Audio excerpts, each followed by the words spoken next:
Hi everyone. Today I wanted to make a video to show you how I'm going to be drawing monthly pages into my brand new bullet journal. So they're not going to be pretty monthly pages, they're going to be functional ones because I don't do pretty bullet journaling, although maybe I will in the future, but that's not me at the moment. So I'm just literally going to be showing you how I do it, and if you don't know how to do it, then this is a tutorial. So yeah, let's get on with it. I'll talk to you as I do it. So the stuff I've got here is my new bullet journal, which is a paper chase notebook that they don't sell anymore, unfortunately, because it really is a great one. A Filofax ruler, and I'll explain to you in a little while why I like these. I've got a little old sticky note with my sums on it, because I just did try to do this video while counting the number of squares across the page, and it was a huge fail, so I thought I'll do that before I actually get into the video. My pen case with my Stabilo and Statler pens that I like to do for bullet journal outlines and stuff. I've got my tablet over here so that I can see what the month layout is, what what day it starts on, what day it stops on, how many weeks there are and stuff, or else it's going to go very wrong. And I've got just something, this is just a packer card to support the left side of my bullet journal, because otherwise it's going to be unsupported and I won't be able to press down on it when I'm writing. I've also got two dogs behind me, Daisy and Jasper. They might get a bit impatient because it's after 2:30 in the afternoon, and any time after 2:30 in the afternoon is fair game for begging to go for a walk. They go out at 4:30 every day. They know they go out at 4:30, and yet at 2:30 they suddenly switch on the begging to go out. So they're currently quiet, so let's hope they stay that way. So the first thing that I'm going to do with my bullet journal, besides choosing what colour pens I'm going to use, because I do associate certain colours with certain months. So for me, April, which is the month that we're in now, so that's the month I'm doing, is going to be this light turquoise and lilac, and it's always those colours in my head. May is purple, June is light green, like a lime green, like that. July is orange, etc, etc. So I've chosen my colours ahead of time. I've counted my squares across and down so that I know how big my blocks for each day will be. So it's 31 squares across and 46 squares down, or dots. This is, but actual gaps. If this was a grid notebook, I'd call it squares. So I know from my maths and from the fact that I've already done bullet journals in these notebooks before, I know what size I want them. They're going to be 7 dots or gaps, I guess, across and 9 down. And I know how I want it laid out. And I think this is important. You have to know what you're going to do before you start, because do you want the because you don't have an even number of days in a week, you have an odd number of days, obviously. If you do, let's say, 4 of the days here, you're going to do 3 of the days here, you're going to end up with a gap. So this is a great column for doing to-dos, monthly to-dos. Do you want the column on the left? Do you want the column on the right? Therefore you do 3 days on the left and 4 days on the right. Do you want to actually do 4 smaller days for Monday to Friday and then 2 bigger days for the weekend, because you're going to be potentially doing more at the weekend because you might not be working, that kind of thing. Think about that. You can also think about whether you're going to be doing just literally drawing 7 by 5 boxes, so 35 boxes on that. That's obviously more than a monthly number of days, so that you then just draw your monthly numbers in, write them in for like 1 to 30 or 31 or however many, and then you have some spare boxes, or do you want to leave gaps there? I like leaving gaps there, so that's why I've got my planner coming up on my tablet over here, that you may see me waking up the tablet because it keeps going to sleep. So I know what I want my monthly planner to look like.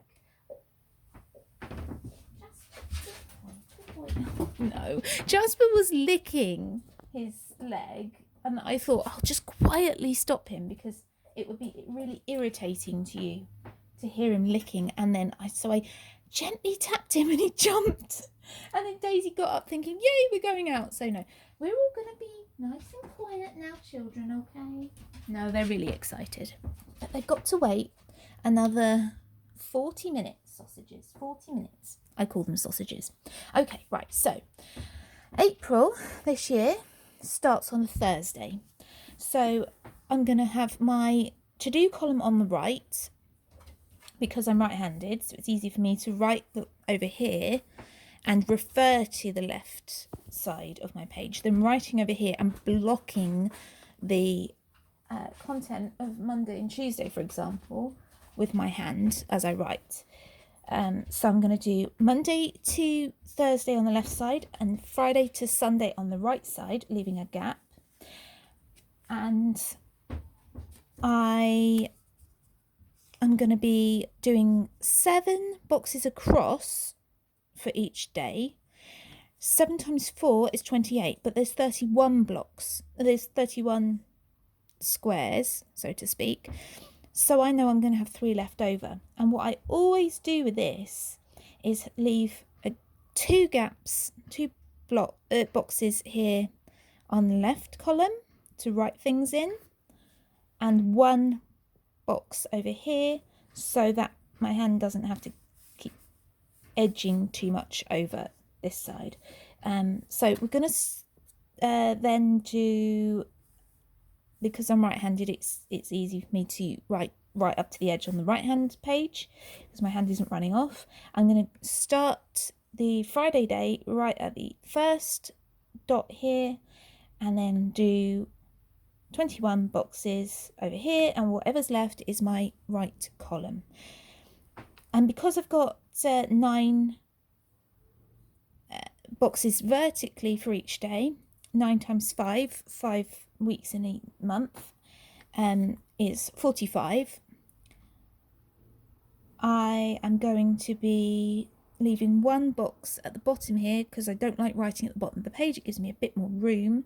I'm going to be leaving this one here. So I know I'm going to be starting my boxes at the very top of the page, but 2 dots inwards.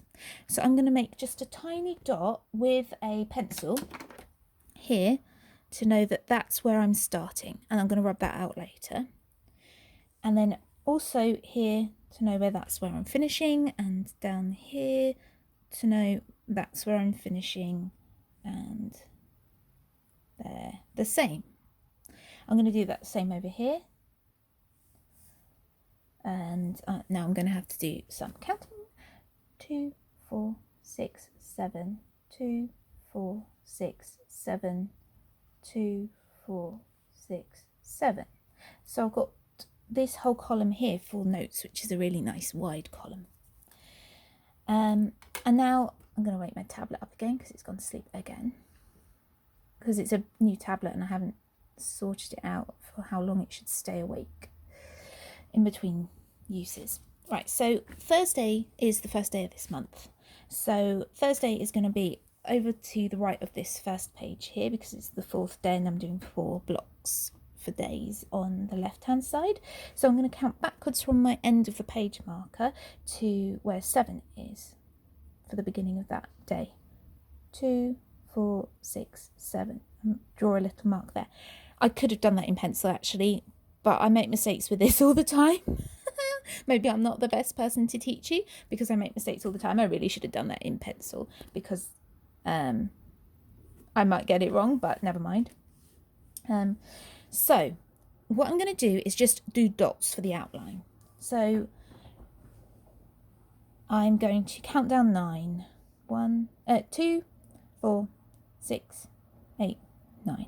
I'm going to do a little line there, and then the rest of it, because we've not got Monday, Tuesday, Wednesday at the start of this week in the month, is I'm going to do the line across here, and I'm going to do a little line down there and there to mark where the corner of the month is. So we've already starting to see the structure. I'm looking at the calendar now, and I know that the month also ends on a Friday, so that's going to be here. So I'm going to have this line continued all the way down here. So just going to draw in my corners. And I'm going to count 7 along here for the end of the month. 2, 4, 6, 7, and do a little line up. I could do a little corner line, I guess. And then I'm going to be doing Saturday and Sunday up here, because there is no Saturday and Sunday at the end of the month. So I'm going to count up 9, 2, 4, 6, 8, 9. And then 14 across, 2, 4, 6, 8, 10, 12, 14. And going up, just put a little mark there, and that's my borders. So now I'm going to draw my borders in. So the reason why I'm starting a new bullet journal, oh, see, I've already gone over. Never mind, I might have to fix that out. The reason why I'm doing a new bullet journal is because I've had a crisis of planners again, regular thing among the planner community, I'm sure you know. So the reason I stopped using a planner is because I guess I got a bit overwhelmed.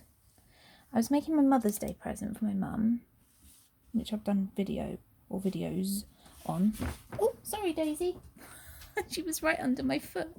I touched her with my foot. I hope I didn't stub her little toe with my foot. Yeah, so I was making my mum's Mother's Day present, and that was like what I was focusing on for the whole of the 2 weeks before Mother's Day.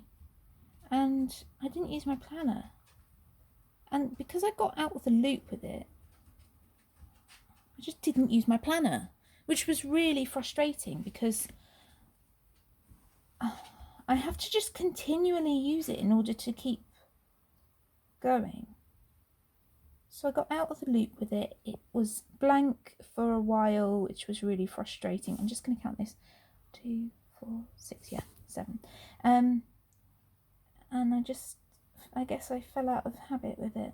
And so then that day that I made that video and I was walking through the park talking about sticking with your bullet journal, with your planner, giving it a second chance, was because I spent the entire period before I left the house going to work, going online and looking at Tomoe River notebooks, because I'd been not notebooks, planners, because I'd been influenced by the an email I'd got from the journal shop here in the UK saying that they had April start Hobonichis in stock.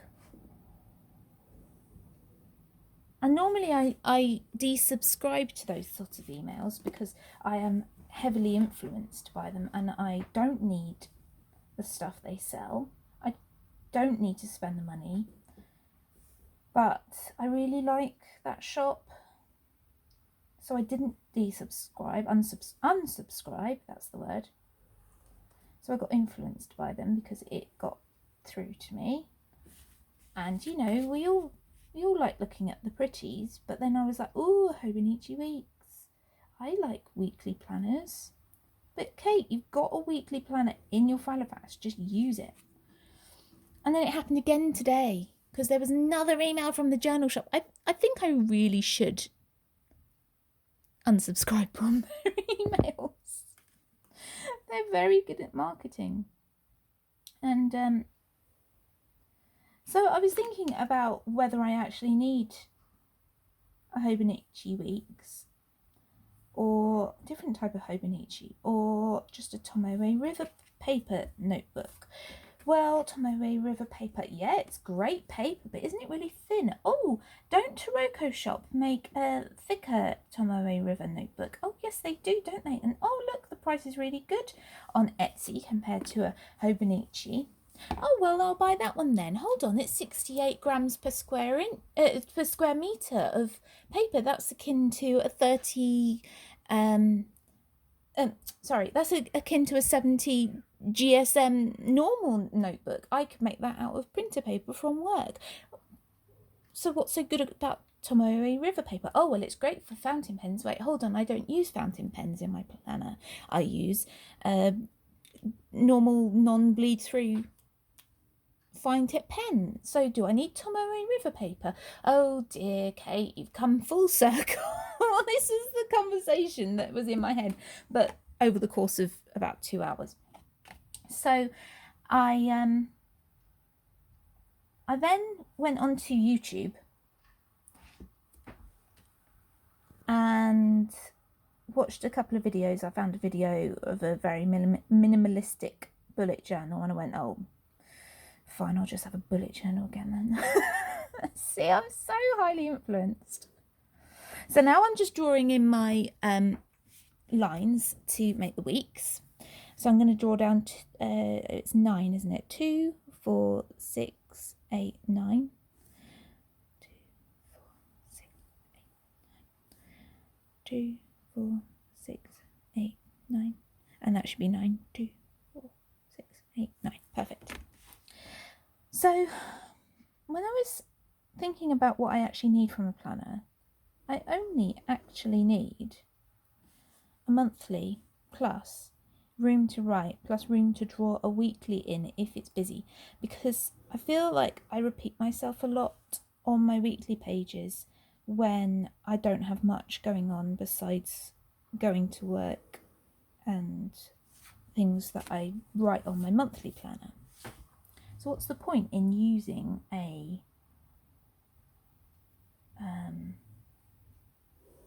diary or a planner that's actually got 52 weeks drawn in? Why am I carrying that around? But you might say, well, Kate, what you've got in your hand is a very thick notebook. Yeah, I know. Why am I carrying that around when I'm not going to be using all the pages at once? And I did make that point in my video that I made when I had walked through the park and then I was standing at the bus stop. But actually this notebook, what I've done in the past is actually cut it in half so that it's half thickness, but I might do that, I might not. It really does mess up the binding of the back or the front, whichever half I'm using, where it doesn't have a cover anymore. So I'd have to think about how to fix the binding at that point, so I might not do that. So then a bullet journal is a great alternative because you can draw all your monthly grids in and not have any of your weekly grids drawn out if you don't need them, and just use a bullet journal, you know, the daily bullet pages. So that's a great alternative. And then also this guy's video really did remind me about how flexible and fun a bullet journal is. So it did influence me. 2, 4, 6, 7. 2, 4, 6, 7. 2, 4, 6, 7. Perfect. What I also wanted to talk to you about was this ruler that I'm using. It's Filofax Ruler, as you can tell by the fact that it has the word Filofax written on it 3 times and it's got the holes. And the reason I'm using it is because it's clear, so I can see the dots really easily underneath it, so I can see that I'm actually close to the dots to not draw my line too far away from them. And also it's flexible, and that's good because if you're writing on a book that is, let's say it's a hardback book, and so it has a bend to it, when if you were to draw across the whole book like this with a straight ruler, here's a metal ruler that you use for cutting with a knife, you can't, if you were to draw across the whole book, you can't actually line it up because it doesn't bend. If I wanted to do that with this, I would be able to because it bends. It's not something that I do normally. I usually would do it half and half, but it does work for that. And so it pushes down with your fingers as you push down onto it, and it doesn't create a gap, which means that your pen doesn't kind of move away from that straight line that you're trying to produce.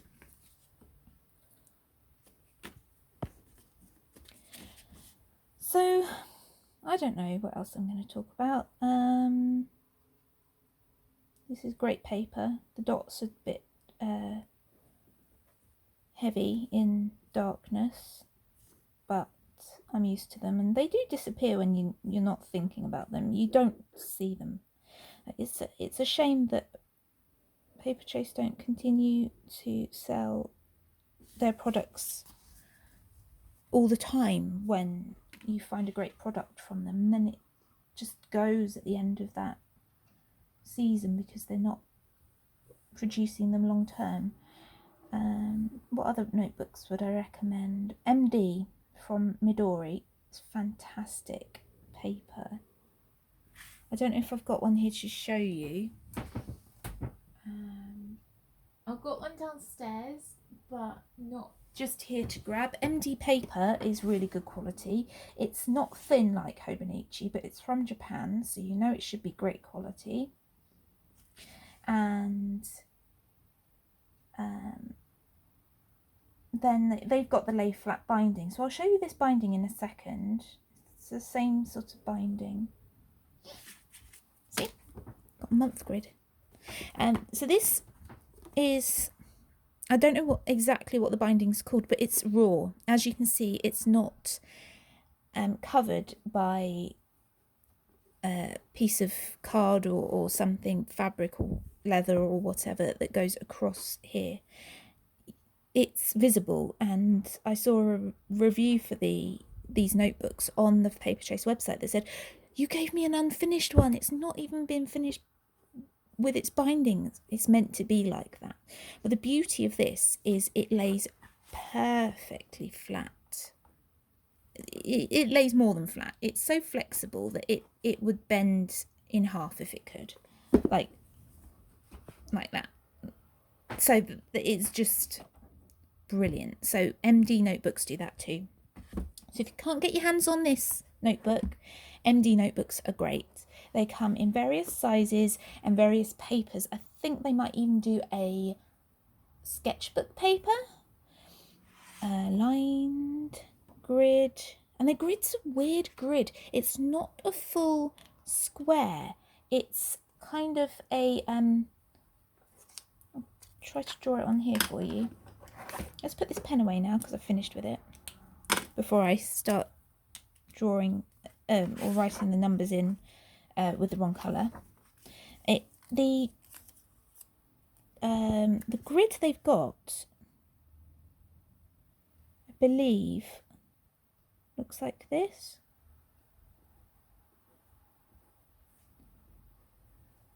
So the squares don't actually meet the line above it, which is a bit odd, but you get used to it. It's easy to use. You just don't think about it too much. So yeah, I'd recommend that book. And then everybody recommends Tomoe River paper. I've got, as I said about the Taroko Enigma earlier, I've got one of them. So I know that the paper's great, but it's not anything that will make a huge difference for me in my usage. I wouldn't recommend Moleskine, at least not the Moleskines that I used to use, because the paper's not great. Leuchtturm is good, but still has some show through, and depending on the pens you use, might have some bleed through. I guess I haven't used that many new notebooks recently. Paper blanks are great, but they only have ruled. And so I really like grid. I don't like ruled paper. Yeah, so I would recommend, if you want a notebook that's similar to this, with a slightly more ivory paper. MD notebooks from Midori. Right, so what I'm going to do now is I'm going to write the days of the week on. So all I do is do just the letter for it, and I'm actually going to do it up here so that I can use all of this space and this column here to write to-dos in. So I'm just going to find the middle square and go up to the very top and write just the letter to represent day of the week it is. I always start my weeks on a Monday, which is, I think, quite a European thing. I don't know if it is. I think it might be a European thing. I think America starts their monthly planners on a Sunday. But then, weirdly, they often, in the same book, start their weekly pages on a Monday. But my mum starts her week in her head on a Sunday. And depending on which, normal wall calendar you buy, you can find them that start on a Sunday. And I just can't deal with that. In my head, the week starts on a Monday, so that would just confuse me.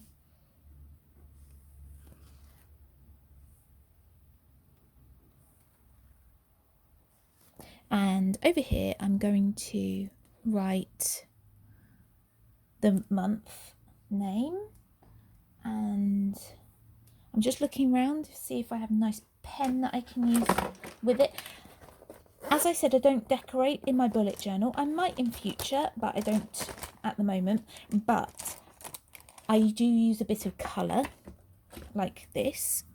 And if I'm feeling very fancy, I might use a special pen.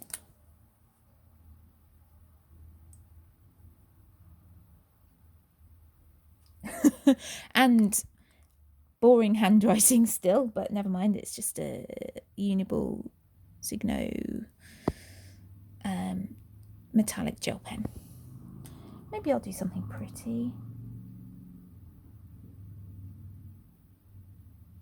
There you go, I've decorated in my bullet journal. Right, and then I'm just going to take a second to just draw the why do I keep saying draw? Write the numbers in. I'm not going to do them all because that would be really boring. I'll just get to the end of this week and then I will do the next thing in here and then it's done. And then I've got more months to do, but I don't know if I'm going to do 2022 at the moment, because to be honest, is anyone thinking that far ahead right now? Does anybody know if the world is still going to be here in 8 months' time?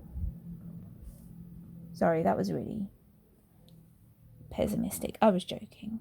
We're in the middle of a pandemic, but the world's not ending.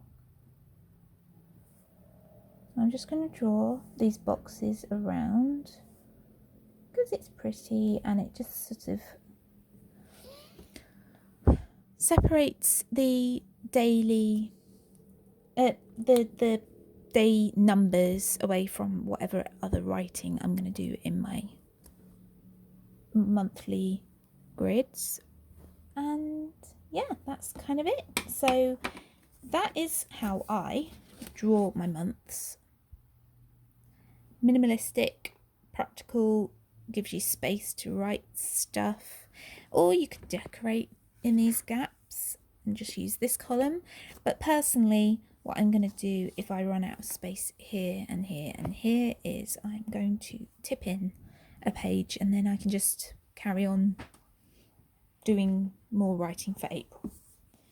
So yeah, I will be setting up my bullet journal throughout the next month or so as I adapt to using it again after not using a bullet journal for a while, and then eventually I'll do a video on it. So thanks for watching. Bye.